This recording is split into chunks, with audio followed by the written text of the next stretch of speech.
প্রত্যেকের প্রতি আমার অনেক কৃতজ্ঞতা, ভালোবাসা। আপনারা অনেক কষ্ট করে এসেছেন। আন্টি চলে আসেন। মূলত দম নিয়ে আসলে একটা ডিরেক্টরের আসলে খুব বেশি বলার নেই, কারণ যা বলার আসলে সিনেমার মধ্যে আমি বলার চেষ্টা করেছি। আমি জানি না কতটুকু ভালো বলতে পেরেছি।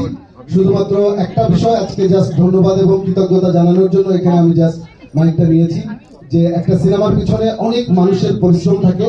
এখানে যারা যারা দেখছেন তাদের একজনকে ছাড়াও এই সিনেমাটা সম্ভব হতো না। এটা একটা বড় বিষয়, এবং এই টিমটা ছাড়াও আমরা দেশের বাইরে একটা বড় টিম নিয়ে আমাদের কাজ করতে হয়েছে।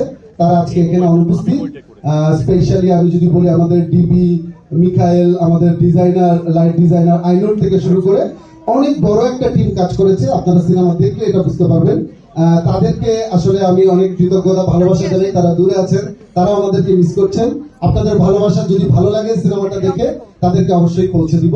আমি আসলে কৃতজ্ঞ আমার প্রোডাকশন কোম্পানি আলফা, এসবিএফ এবং চরকির প্রতি, এবং সংশ্লিষ্ট যারা জড়িত ছিলেন সবাই।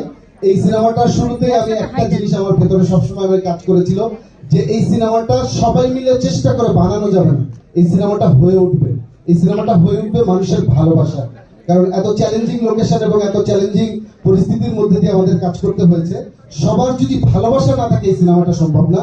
শেষ পর্যন্ত এই সিনেমাটা যেহেতু রিলিজ হয়েছে, দর্শকের ভালোবাসা পাচ্ছি, তার মানে আমি আসলে এটা বিশ্বাস করি এখানে যারা যারা আছেন প্রত্যেকের ভালোবাসা এই সিনেমার মধ্যে যুক্ত ছিল। এই কারণে শেষ পর্যন্ত এই সিনেমাটা দর্শকের ভালোবাসা পেয়েছে। এখানে আমি অল কাস্ট, ক্রু এবং প্রত্যেককে আসলে আমার অন্তরের গভীর থেকে কৃতজ্ঞতা জানাই, আপনাদের প্রতি কৃতজ্ঞতা জানাই। Thank you. আমার মনে হয় আমাদের